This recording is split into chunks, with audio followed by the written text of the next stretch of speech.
पर इस पर आपकी प्रतिक्रिया क्या है? देखिए, ये एक बहुत अनफॉर्चुनेट और दुखद घटना घटी। और 10 मार्च को जैसे ही शिमला जिला पुलिस को पता लगा कि लेट श्री बिमल नेगी जी मिसिंग हैं, जिला शिमला पुलिस ने तत्काल अपनी कार्रवाई की, परिवार के साथ सहयोग किया, परिवार ने भी पुलिस को सहयोग दिया और उन सभी संभावित जगहों को तलाशने का प्रयास किया जहां पर लेट श्री बिमल नेगी जी के जाने की संभावना थी। इसी दिशा में हमें पता चला कि बिमल नेगी जी आखिरी बार घुमारवी बस स्टैंड पर देखे गए और उसके बाद उनका कोई पता नहीं चला। हमारे भरसक प्रयास करने के बाद 15 मार्च को हिमाचल प्रदेश पुलिस महानिदेशक ने एक स्पेशल इन्वेस्टिगेशन टीम का गठन किया। उस स्पेशल इन्वेस्टिगेशन टीम में उन्होंने अपनी जो सिलेक्शन ऑफ ऑफिसर थी वो स्वयं की और एडीजीपी सीआईडी को उस एसआईटी का मुखिया बनाया और उसके बाद जो दायित्व था तलाश करने का और उसके उपरांत जो भी कार्रवाई होनी थी वो उस एसआईटी 1 जो तलाश करने वाली एसआईटी थी उसके द्वारा की जानी थी। और 18 तारीख मार्च महीने में जब उनका शव बिलासपुर की गोविंद सागर झील में मिला तो जिला बिलासपुर की पुलिस एसआईटी का ये दायित्व था कि वो उचित कार्रवाई करती और जो शव विच्छेदन जिसे हम पोस्टमार्टम कहते हैं, इंक्वेस्ट रिपोर्ट करते हैं, वो उन मानदंडों पर की जानी चाहिए थी जिन मानदंडों के अनुरूप इस तरह के जो गंभीर विषय होते हैं उस पर वो सही तरीके से खरी उतरे। इस एसआईटी ने क्या किया क्या नहीं किया उसकी इन्वेस्टिगेशन भी हमने की है, क्योंकि वो इन्वेस्टिगेशन फाइल का विषय है। उन सब चीज़ों को तो अभी मैं ज़्यादा प्रकट नहीं करूँगा, लेकिन हमने एक सत्यता, प्रक्रिया, कानून और उसके दृष्टिगत इन्वेस्टिगेशन की है जिससे श्री बिमल नेगी जो लेट बिमल नेगी जी उनकी जो जिस प्रकार की रहस्यमय परिस्थितियों में मृत्यु हुई उस सब की सच्चाई सबके सामने आए। हमारी हमेशा उस परिवार के प्रति गहरी संवेदनाएं रही हैं और जब एचपीपीसीएल के बाहर उन्होंने अपना धरना प्रदर्शन रोष प्रकट किया था तो उस समय भी मैंने उनके परिवार को आश्वस्त किया था कि मैंने अपने 26 साल की जो मेरी पुलिस की प्रोफेशनल इंटीग्रिटी और ऑनेस्टी है उसके हिसाब अनुरूप मैं उस केस को इन्वेस्टिगेट करवाऊंगा और करवाऊंगा। और उसी दिशा में हमने एक इंटीग्रेटेड इन्वेस्टिगेशन के लिए एक बहुत लंबी चौड़ी एक्सपीरियंस टीम बनाई और एक डिफाइंड कंटूर जो है उसका इन्वेस्टिगेशन का तय किया। उस इन्वेस्टिगेशन टीम ने जितने भी मानदंड इन्वेस्टिगेशन के हैं, जितने भी साक्ष्य चाहिए वो सारे के साक्ष्य जो है पिछले 40-45 दिनों में एकत्र किए हैं, वो हमारी फाइल में मौजूद हैं। वही हमने अपनी स्टेटस रिपोर्ट जो इंडिपेंडेंट स्टेटस रिपोर्ट है समग्र रूप से माननीय अदालत के सामने रखी थी और माननीय अदालत की विजडम में जो फैसला है उसके ऊपर तो कोई टिप्पणी नहीं की जा सकती है, लेकिन मैं पूरे दायित्व के साथ ये कहता हूँ कि हमने ईमानदारी के साथ सच्चाई की पता लगाने का प्रयास किया है और हम इस बात को स्वयं जानते हैं कि हमने कितनी ऑनेस्टी से और कितनी मेहनत से इस दिशा में जो कदम उठाए जाने चाहिए थे वो सिंगल हैंडेडली उठाए हैं और भरसक प्रयास किए हैं और इस प्रकार के साक्ष्य एकत्र किए हैं जिससे कहा जा सकता है कि बिमल नेगी जी की मृत्यु में जो पॉजिटिव फैक्टर हैं, जो क्राइम है और जिस प्रकार की मनोस्थिति उनके अंदर पैदा की गई और जिस प्रकार का व्यवहार उनके साथ किया गया वो सारा के सारा इस प्रकार का था कि वो एक साधारण जिसको कहते हैं कि सिंपल कंडीशन में इम्प्रॉपर अनकॉल्ड बिहेवियर था और कोई भी व्यक्ति जो है इस प्रकार की परिस्थिति में प्रोपेल हो सकता है इस प्रकार का कदम उठाने के लिए। लेकिन यही इन्वेस्टिगेशन का एक कंटूर नहीं है। इन्वेस्टिगेशन के और भी बहुत सारे पहलू हैं जिसमें कि क्राइम के और फैक्टर्स जो परिवार ने प्रकट किए थे कि उनकी हत्या भी हो सकती है, उनको पानी में फेंका भी जा सकता है, उनके साथ इस और भी कई प्रकार के अपराध हो सकते हैं। तो लेट श्री बिमल नेगी जी के परिप्रेक्ष्य में हमारी टीम उन सभी चीज़ों पर भी इन्वेस्टिगेशन कर रही थी और माननीय अदालत के आने के बाद कल हमने उस इन्वेस्टिगेशन कार्य को अभी रोका है और आगे की जो रणनीति है उस दिशा में हम अभी अपना जो है वो सोच विचार कर रहे हैं क्योंकि किसी भी इन्वेस्टिगेटिंग ऑफिसर के लिए, एक प्रोफेशनल पुलिस ऑफिसर के लिए ये बहुत बड़ा प्रोफेशनल चैनल भी होता है और साथ साथ में एक दायित्व भी होता है जिसमें हमको सिद्ध करना होता है कि उस प्रोफेशनल चैलेंज को हमने एक्सेप्ट किया और अपनी in the line of duty अच्छी प्रकार से निभाया। सर, उसी जो आप ये दलील दे रहे हैं, उन्हीं सारी दलीलों को तो अदालत ने खारिज किया है और बहुत सारे सवाल इस पर उठाए गए कि जो उन्होंने बिंदुवार कहा आपकी जांच को लेकर और जो डीजीपी की तरफ से जो एफिडेविट दिया गया था, जो उनकी तरफ से इंडिपेंडेंट स्टेटस रिपोर्ट दी गई थी, उसको आधार बनाया और फ्रिक्शन जैसा वर्ड भी ये बताया था कि आपके बीच में है। तो ये कहीं ना कहीं डिसअपॉइंटिंग है आपके लिए, या फिर आप किस तरह से इसको एक्सप्लेन करें?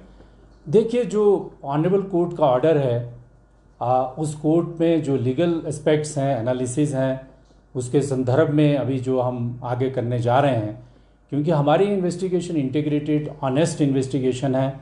पुलिस महानिदेशक ने उस इन्वेस्टिगेशन में जो एफिडेविट और जो शपथ पत्र दायर किया है वो बहुत ही गैर जिम्मेदाराना तरीके से दायर किया हुआ शपथ पत्र है। उसमें उनके अनेक कारण हैं। उन्होंने इन्वेस्टिगेशन के जो प्रीमाइस हैं, जो पैरामीटर्स हैं, उनको ब्रीच किया है। उसके क्या कारण हैं वो मैं स्पष्ट कर देता हूं कि किन अल्टीरियर पर्पसेस के साथ उन्होंने ये शपथ पत्र दायर किया। हम सब जानते हैं कि रिसेंटली हिमाचल प्रदेश सीआईडी में एक घटनाक्रम हुआ था। सीआईडी ने एक जांच की थी। जांच करने के बाद एक चिट्ठी को जो उनकी गुप्त चिट्ठी थी उसको ऑफिस से निकाल कर चुरा कर लीक करवाया गया था और उस दिशा में एक एफआईआर पंजीकृत हुई है। मुझे इसमें कहने में कोई संकोच नहीं है कि उसमें जो हमारे पुलिस महानिदेशक हैं उनका निजी स्टाफ जो है संलिप्त है और उनकी इन्वेस्टिगेशन चल रही थी। इसी दौरान जो है उस इन्वेस्टिगेशन को बाधित करने के लिए उन्होंने अनेक प्रयास किए और यही नहीं है, इसके अलावा भी अनेक ऐसी शिकायतें जिला शिमला पुलिस को प्राप्त हुई हैं जिसमें पुलिस महानिदेशक के आचरण के संदर्भ में गंभीर प्रश्न उठाए गए हैं। अभी कुछ समय पहले हमारे पास एक शिकायत प्राप्त हुई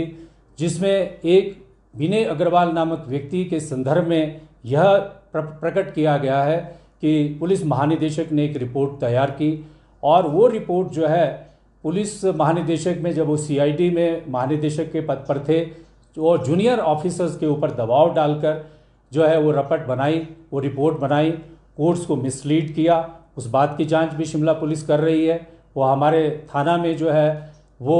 रिपोर्ट जो है पंजीकृत है और उस संदर्भ में भी मैंने एडवोकेट जनरल के कार्यालय में और एसीएस होम के कार्यालय में पहले ही चिट्ठी के द्वारा सूचित किया था। ऐसे अनेक और विषय हैं उनके निजी स्टाफ के बारे में। मुझे इस बात को कहने में कोई संकोच नहीं है कि उनके जो निजी स्टाफ के लोग हैं, आपको पता है शिमला जिला में ड्रग पेडलिंग एक्टिविटीज़ के खिलाफ कितना बड़ा ऑपरेशन जो है शिमला जिले में पिछले 2.5 साल में पुलिस अधीक्षक का पद कार्यभार संभालने के बाद हमने चलाया है। उसमें ये प्रकट हुआ है कि एक संजय भूरिया नामक गैंग में जो है उनके निजी स्टाफ का एक व्यक्ति संलिप्त पाया गया है। उसको लेकर भी हमने माननीय सेशन अदालत में फर्दर इन्वेस्टिगेशन के लिए पिछले 2 महीनों से प्रयास कर रहे हैं कि हम फर्दर इन्वेस्टिगेशन करना चाहते हैं। जब पुलिस महानिदेशक का कार्यालय इस प्रकार के व्यक्तियों के साथ संचालित हो रहा हो तो एक पुलिस अधीक्षक का धर्म और कर्म ये बनता है कि न्याय और प्रक्रिया को ध्यान में रखते हुए ऐसे कार्यालय की क्रेडिबिलिटी के बारे में जनता को भी सचेत करे और इस तरह की इंपॉर्टेंट इन्वेस्टिगेशन को भी इस तरह के व्यक्ति से बचाए। सर, इसमें जो कोर्ट का ऑब्जर्वेशन है एंड आम भाषा में अगर समझें, पब्लिक जो ओपिनियन है that has become like Vimal Negi's case has become police versus police. आपने संगीन आरोप लगाए हैं डीजीपी पर। At the same time DGP ने एफिडेविट दिया है, he is the chief of the police. क्या उन्होंने आप पर उस वक्त कार्रवाई क्यों नहीं की? क्या जो आपने आरोप लगाए हैं क्या उसमें डीजीपी कार्यालय कॉपरेट नहीं कर रहा है? बिल्कुल, जो मैंने आरोप लगाए हैं, जब हम जो सीआईडी ने इन्वेस्टिगेशन पंजीकृत की है उस इन्वेस्टिगेशन में डीजीपी कार्यालय ने मेरी चिट्ठी पत्र लिखने के बाद कि आप इस इन्वेस्टिगेशन में बाधा नहीं पहुंचा सकते हैं इसकी स्वतंत्रता में, उसके बावजूद भी डीजीपी ने उस इन्वेस्टिगेशन को सीआईडी में अपनी चॉइस के ऑफिसर से करवाने का प्रयास किया। और ऐसे अनेक हमारे पास उदाहरण हैं जहाँ पे जो हमारे पुलिस महानिदेशक हैं उन्होंने इस प्रकार की उनके विरुद्ध शिकायतें हैं कि उन्होंने कोर्ट्स को मिसलीड किया है टाइम टू टाइम, और इस प्रकार के शपथ पत्र जो भ्रामक शपथ पत्र हैं वो डाले हैं। मुझे इसमें कहने में कोई भी संकोच नहीं है, क्योंकि मेरे इंडिपेंडेंस और मेरा जो किरदार है एक ऑनेस्ट व्यक्ति का, एक ऑनेस्ट अधिकारी का है। और आपको याद होगा कि निशांत शर्मा जो एक मध्यम वर्गीय व्यापारी है, उस समय भी एक ऐसी चुनौती मेरे सामने प्रकट हुई थी, और वो भी उस समय जो संजय कुंडू हैं जो उस समय के पुलिस महानिदेशक थे, उनके विरुद्ध भी मैंने जो है वो एक एफिडेविट हाई कोर्ट में दायर किया था, बगैर पक्षपात के, बगैर भय के। और ऑनरेबल कोर्ट ने जो फैक्ट्स मैंने हाई कोर्ट के समक्ष रखे थे, ऑनरेबल कोर्ट के समक्ष रखे थे, उन फैक्ट्स को अप्रिशिएट किया था। लेकिन बहुत सारी चीज़ें इसके बीच में ऐसी भी हुई हैं जो मैं आपके साथ समय समय पर आगे आने वाले समय में प्रकट करूंगा कि किस प्रकार से पुलिस हेडक्वार्टर के माध्यम से क्या क्या किया गया, किस प्रकार की षड्यंत्र और किस प्रकार से हमें इम्प्लीकेट करने के प्रयास किए गए, और कौन कौन सी ऐसी इन्वेस्टिगेशंस हम कर रहे हैं जिनको दुष्प्रभावित करने की जो है, जिसको हम कह सकते हैं कि हमारे हेडक्वार्टर और पॉलिटिको नेक्सस के द्वारा दुष्प्रभावित करने के प्रयास किए गए। मुझे इस बात में कहने में कोई संकोच नहीं है, क्योंकि 25 वर्ष 26 वर्ष का जो मैंने ऑनेस्ट पुलिस करियर जो है वो अपना जो एक तपस्या की तरह लगाया है। और आज अगर कोई मेरी इस ईमानदारी को और इस प्रोफेशनल इंटीग्रिटी को अपमान करने का कोशिश करता है तो मैं पुलिस का पद छोड़ना पसंद करूंगा, लेकिन मैं इस अपमान को नहीं सह सकता हूं। और इसीलिए जो है अभी हमने, मेरी जो स्पेशल इन्वेस्टिगेशन टीम है वो हमने निर्णय किया है कि हम इस पूरे प्रकरण को फिर से दोबारा अदालत में लेके जाएंगे। हमें इन्वेस्टिगेशन में इंटरेस्ट नहीं है, लेकिन हमारे द्वारा जो इन्वेस्टिगेशन की है वो एक प्रिविलेज्ड डॉक्यूमेंट है, हम उसको प्रोटेक्ट कराना चाहते हैं। और वो इन्वेस्टिगेशन जो है, लेट श्री विमल नेगी जो है उनको न्याय मिलना चाहिए, वो किसी राजनीति का शिकार नहीं होना चाहिए, वो किसी के स्वार्थों की शिकार नहीं होनी चाहिए, किसी को एक्सटेंशन चाहिए, किसी को कोई पद चाहिए, संजीव गांधी को कुछ नहीं चाहिए। वो विमल नेगी जी को जो है न्याय दिलाना चाहते हैं, और उसी दिशा में एक सच्ची पक्की इन्वेस्टिगेशन कर रहे हैं। और यही चीज़ जो है हम दोबारा से अपील में, अभी हम दोबारा कोर्ट में जा रहे हैं, ऑनरेबल हाई कोर्ट में हम अपील दायर करेंगे और सारी सच्चाई कोर्ट के समक्ष रखेंगे कि जो अल्टीरियरली मोटिवेटेड जो एफिडेविट पुलिस महानिदेशक ने तैयार किया है उसमें और भी अनेक कारण हम उसमें प्रकट करेंगे, और कोर्ट को, ऑनरेबल कोर्ट को हम बताएंगे कि जो इन्वेस्टिगेशन का जो प्रीमाइस है और जो इन्वेस्टिगेटर की इंडिपेंडेंस है वो इस प्रकार से खंडित नहीं की जा सकती है, और सच्चाई को इस तरह से तहस नहीं किया जा सकता है। एक व्यक्ति की इस तरह से जान गई है और उसके ऊपर जो है इस प्रकार से जो है स्वार्थ सिद्धि नहीं की जा सकती है। हमारी इन्वेस्टिगेशन जो है ट्रुथफुल है, और हम श्री विमल नेगी जी को न्याय दिलाने के लिए कमिटेड हैं, और उस न्याय को दिलाकर रहेंगे, चाहे इसके लिए किसी भी प्रकार का त्याग करना पड़े। सर, आपने बहुत बड़े आरोप लगाए हैं अपने सुपीरियर ऑफिसर को लेकर, यही बात अदालत में भी कही थी। आपके पास क्या फैक्ट्स हैं ऐसे? क्या कहीं ऐसा तो नहीं है अभी जो भावनाएं आपके खिलाफ हैं लोगों की, और खुद को बचाने के लिए आप ये कह रहे हैं, या सफाई में ये चीजें कह रहे हैं? आपकी इंटीग्रिटी पर भी सवाल थे, कहीं ऐसा तो? देखिए, जब मैं माननीय अदालत में जब ऑनलाइन प्रोसीडिंग्स देख रहा था और जिस प्रकार से ऑनरेबल कोर्ट में जो चीज़ ट्रांसपायर हो रही थी, अगर मैं एक सच्चा पक्का और साहस से भरा व्यक्ति ना होता, असत्य पर चलने वाला व्यक्ति होता, तो मैं स्वयं कोर्ट के समक्ष पेश नहीं होता। मैंने ऑनरेबल कोर्ट में अपना पक्ष और अपने तथ्य प्रकट करने की कोशिश की, लेकिन मुझे I am thankful, I am grateful, I am obliged कि मुझे ऑनरेबल कोर्ट ने टू सम एक्सटेंट इस बात को प्रकट करने की कोशिश को जो है मौका अवसर दिया। लेकिन जितने भी मैंने तथ्य सामने रखे हैं वो सारे के सारे तथ्य जो है वो एविडेंस बेस्ड हैं, वो सारे के सारे तथ्य जो हैं वो ड्यूली कॉरोबोरेट होते हैं। एफआईआर हुई है, ये बिल्कुल सच है। पुलिस महानिदेशक का स्टाफ इन्वॉल्व है, ये बिल्कुल सच है। पुलिस महानिदेशक ने एक अपने जुरियन कर्मचारी पर जो है दबाव डालकर एक विनय अग्रवाल के केस में जो है झूठी रिपोर्ट इस प्रकार की उसमें प्रकट होते हैं तथ्य उनकी उस रपट को पढ़ने के बाद, और ऐसी शिकायत हमारे पास सदर थाना में डीडी एंट्री के जरिए जो है उसमें लिखी गई है, ये भी सत्य है। और भी बहुत सारी बातें हैं, और मैं एक आपके साथ बहुत ही इंटरेस्टिंग फैक्ट शेयर करना चाहता हूं, और जो सभी को स्तब्ध और आश्चर्य में डाल सकता है कि जब 2023 में शिमला के मिडल बाजार में एक हिमाचल रसोई नामक रेस्टोरेंट में गैस ब्लास्ट हुआ था, उसके बाद सेंट्रल एजेंसीज को बुलाया गया,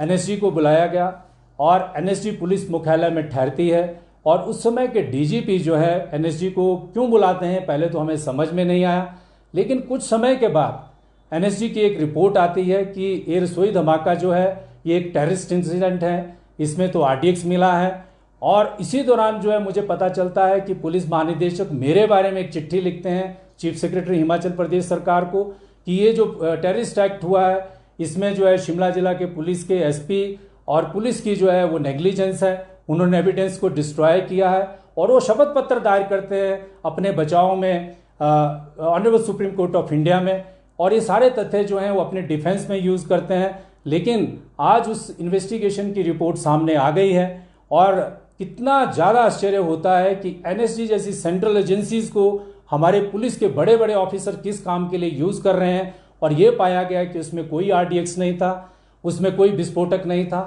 वो कोई टेररिस्ट इंसिडेंट नहीं थी। जो शिमला पुलिस शुरू से कह रही थी कि ये सिंपल गैस लीक ब्लास्ट है, अपने मीडिया से भी शेयर किया था, वही तथ्य जो है सिद्ध हो रहा है। ये कोई व्यक्तिगत लड़ाई नहीं है। मैं आपसे शेयर करना चाहता हूँ कि ये जो पूरा के पूरा प्रकरण जो है ये शुरू हुआ जब 2021-22 में पुलिस भर्ती हो रही थी। उस पुलिस भर्ती के दौरान जब मैं भी उस कमेटी का मेंबर था, उस कमेटी की जो प्रोसीडिंग्स थी, जब मैंने उसमें देखा कि उसमें पुलिस भर्ती में ग्रॉस इरेगुलरिटीज़ हो रही हैं, तो मैंने अपना एक डाइसेंटिंग नोट दिया था। और उस डाइसेंटिंग नोट देने के बाद कुछ समय के बाद ये प्रकट हुआ कि पुलिस भर्ती में बहुत भारी धांधली हुई है और वो धांधलियाँ भी जो है उसकी जांच भी सीबीआई को दी गई थी। मुझे नहीं पता कि जिस पैमाने पर जो धांधली हो रही थी उस पैमाने पर सीबीआई ने क्या जांच की है, किस किस को पकड़ा है, किस किस व्यक्ति के खिलाफ जो है कार्रवाई की है। लेकिन उस सत्य धर्म को और अपनी ड्यूटी को मैंने निभाया और उसके प्रतिकार स्वरूप जो है पुलिस मुख्यालय के बड़े बड़े जो अधिकारी हैं वो एक ग्रज मेरे से रखते हैं और उसी के परिणाम स्वरूप जो है आज तक ये सारी के सारी जो सत्य की राइट और रॉन्ग की जो लड़ाई चल रही है वो लगातार चल रही है। लेकिन समय ने ये बताया है कि तस्करों के विरुद्ध लड़ाई हो, एक्सटॉर्शनिस्ट के विरुद्ध लड़ाई हो, चाहे उसमें कोई भी पुलिस का कोई छोटा अधिकारी हो, बड़ा अधिकारी हो, it is my commitment against crime कि मुझे उस दिशा में जो है अपना फर्ज अच्छे से निभाना है। संजीव जी, ये बात आप मीडिया के सामने ये कह रहे हैं, जबकि आपकी पहली जो जिम्मेदारी है एज एन ऑफिसर वो आप जो है अपने सीनियर ऑफिसर को सूचित करते हैं या सरकार को सूचित करते हैं? क्या आपने सरकार के ध्यान में लाया? सरकार को इन सारी चीजों का पता है, आपने तथ्य भी पेश किए हैं। देखिए, जहाँ तक एनएसजी के गैस ब्लास्ट की बात है, जहाँ तक डीजीपी साहब के कंडक्ट की बात है, मैंने पहले भी कहा, मैंने सब चिट्ठियाँ जो हैं वो सरकार को समय समय पर लिखी हैं। It is a matter of record. मैंने सरकार के ध्यान में बात लाई थी कि किस प्रकार से जो एनएसजी को बुलाकर पुलिस मुख्यालय में एक एविडेंस, फैब्रिकेटेड एविडेंस तैयार की गई हम लोगों को इम्प्लीकेट करने के लिए। एक सोची समझी रणनीति के तहत, एक साजिश के तहत ये सारा का सारा प्रकरण हुआ। ये जो अधिकारी हैं जिनको हमने सूचित किया था, ये उनका दायित्व बनता है कि ये फैक्ट पता करें कि आरडीएक्स किसने इंट्रोड्यूस किया, इस बात की जांच हो। और इस बात, ये बड़ी गंभीर बात है कि हमारे देश में इस प्रकार से जो है बड़े बड़े अधिकारी मिलकर इस प्रकार की व्यू रचना भी अपने फेलो ऑफिसर्स के अगेंस्ट रच सकते हैं। ये तो मैंने पहले भी कई बार कहा है, इसके बारे में पत्र भी लिखा है, लेकिन 2 साल हो गए हैं, 1.5 साल हो गया है, इस संदर्भ में कोई अभी फ्रूटफुल इन्वेस्टिगेशन जो है कि किसने ये एविडेंस फैब्रिकेट की, क्यों ये एविडेंस फैब्रिकेट हुई, क्यों एनएसजी को बुलाया गया, क्यों उसमें आरडीएक्स मिलाया गया, ये सारे के सारे जो है बहुत बड़ी जांच के विषय हैं। और मैं आज बड़े साहस के साथ इनको प्रकट कर रहा हूँ। ये साहस मेरे भीतर इसीलिए है क्योंकि मैंने अपना जीवन जो है एक ऑनेस्ट और एक इंटीग्रिटी लाइफ के साथ जिया है। आपने ये कहा कि आप सच्चाई के लिए लड़ेंगे, आप नौकरी तक छोड़ने के लिए तैयार हैं, ये आपने कहा है। क्या इस पर आप अडिग हैं और क्या आपको लगता है कि अदालत पर आपको भरोसा है कि अदालत बात सुनेगी? देखिए, अदालत के सामने तो हम जाएंगे, अदालत पर क्यों भरोसा नहीं है।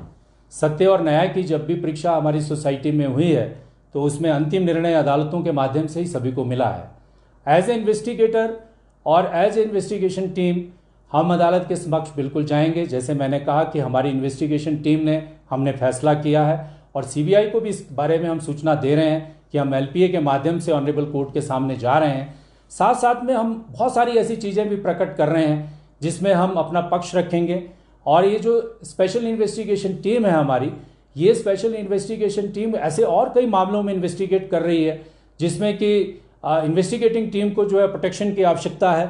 क्योंकि पीछे कुछ समय पहले 2024 में एक विधायकों की राज्यसभा के इलेक्शन के दौरान खरीद फरोख्त का मामला जो है बालूगंज थाना में पंजीकृत हुआ था, और जब हमने उसकी जांच की तो ये पाया गया कि एक पर्टिकुलर पॉलिटिकल पार्टी के लोगों ने आपराधिक षड्यंत्र के तहत एक रचना रची थी, और उस केस की इन्वेस्टिगेशन के दौरान जो जांच आगे बढ़ रही है कि किस प्रकार से हेलीकॉप्टर्स का अब्यूज़ हुआ, किस प्रकार से फार्मा कंपनीज दवा बनाने वाली कंपनियों से फंडिंग की गई, कैसे अनेक तथ्य सामने आए हैं, और उसमें जो संलिप्त हैं, एक्यूज्ड हैं, जो अभियुक्त हैं, जो उस इन्वेस्टिगेशन की जद में हैं, वो समय समय पर हम लोगों को चेतावनी देते रहते हैं, ब्रो बीटिंग करते रहते हैं कि हम आप लोगों को देख लेंगे, हम आप लोगों को फंसाएंगे। और आज वो जो लोग हैं, वो सारी बातें और सारे तथ्य हम ऑनरेबल कोर्ट के सामने समक्ष में रखेंगे कि हम लोगों ने जो इन्वेस्टिगेशन सिर्फ इसी केस में नहीं की है, और भी अनेक महत्वपूर्ण केसेस हैं जिनमें करप्शन के बड़े बड़े जो मामले हैं सामने प्रकट किए हैं। उस तरह के मामलों में भी जो है जो पॉलिटिकल पार्टीज में जो लोग बैठे हुए हैं, जो केपेबल हैं और बड़ी पोजीशन में बैठे हुए हैं, वो किस प्रकार से अपना जो पद का दुरुपयोग है वो इन्वेस्टिगेशन टीम को, जैसा कि अभी आपने देखा कि जो गैर वाजिब था पुलिस महानिदेशक का आचरण, किस तरह से जो किसी भी अधिकारी को जो है वो हमारी इन्वेस्टिगेशन टीम के अगेंस्ट जो है अब्यूज कर सकते हैं। मैं आपके साथ शेयर करना चाहता हूं कि जब मैं माननीय अदालत ने मुझे अनुमति दी, I am grateful for that, अपने समक्ष जो है अपने जो इन्वेस्टिगेशन स्टेटस रिपोर्ट को लेकर के जो तथ्य प्रकट करने की, तो उस समय एक पूरा उसमें लाइव स्ट्रीमिंग हो रही थी। उस लाइव स्ट्रीमिंग को जो है हिमाचल प्रदेश हाईकोर्ट के नियमों के विपरीत जो ऑनरेबल विधायक माननीय सुधीर शर्मा हैं, उन्होंने अपने स्वार्थ के लिए, क्योंकि जो एमएलए की खरीद फरोख्त जो मैटर है उसमें उनको इन्वेस्टिगेट किया जा रहा है, उसमें जो है वो प्रमुख मास्टरमाइंड जो है अभी तक डिटेक्ट हुए हैं, उन्होंने दुर्भावना से, मेरे प्रति दुर्भावना से और मेरी प्रोफेशनल इंटेग्रिटी को क्वेश्चन करने के लिए और जनता को ये दर्शाने के लिए कि मेरा किस प्रकार से माननीय अदालत में जो है वो उन्होंने ऐसा दर्शाया और बहुत नेगेटिव तरीके से पिक्चर को पोर्ट्रे किया, वो सारा का सारा नहीं किया जा सकता था रूल्स के हिसाब से। और उस संबंध में मैंने कल एक पिटीशन दायर की है और माननीय अदालत से ये भी उसमें प्रेयर की है कि कंटेम्प्ट ऑफ प्रोसीडिंग्स के साथ साथ कॉपीराइट और इंफॉर्मेशन एक्ट में उनके खिलाफ कार्रवाई की जाए। सर, जब इतनी बातें खुल गई हैं तो जरा एक बात ये भी बता दें कि रामकृष्ण मिशन वाला जो मामला था उसको लेकर भी जो आप ने पहले भी कहा था, अब उसको लेकर भी कहा जा रहा है कि सीबीआई जांच होनी चाहिए। हमारी तो जानकारी है कि कुछ बड़े दबाव उसमें आए थे, पूर्व में सरकार के दौरान भी कुछ बातें सामने आई थी और इस बार भी, उसमें क्या सच्चाई है? देखिए, जो रामकृष्ण मिशन का जो प्रसंग है, जो उस क्रिमिनल इंसिडेंट हुई थी, उस पर भी ये सत्य है कि मुझ पर जो है दबाव डाला गया था कि वहाँ के जो स्वामी हैं तन्महिमानंद, उनसे पूछताछ ना की जाए। इस बात के साक्षी जो हैं हमारे ज़िला के डिप्टी कमिश्नर भी हैं कि मुझे हिमाचल प्रदेश के चीफ सेक्रेटरी साहब ने अपने कार्यालय में बुलाया और बुलाने के बाद कहा कि इस विषय पर जो है आप आगे इन्वेस्टिगेशन इस प्रकार से ना करें। उस इन्वेस्टिगेशन में जो है बहुत भारी दबाव जो है मुझ पर जो है डाला गया, लेकिन क्योंकि जैसा कि मैंने कहा कि I have served as a professional integration में मैंने काम किया है आज तक और ऑनेस्टी के साथ काम किया है, हम उस दबाव में नहीं आए। और उस दबाव में नहीं आने का वजह है कि we want to end the justice, and the purpose and the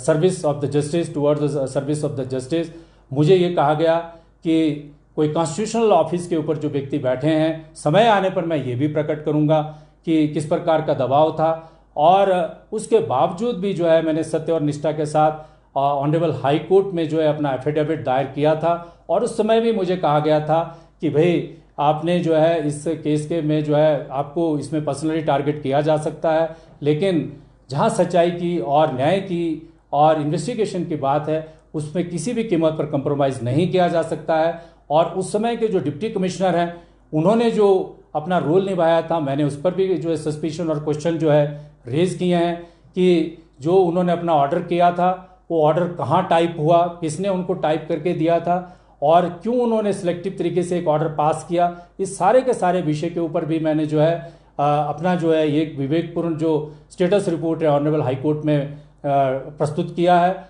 और इस प्रकार से जो इस तरह के जो विषय हैं, जब भी समय में जो टेस्ट ऑफ टाइम है उसमें हमने अपनी निष्ठा को प्रकट किया है।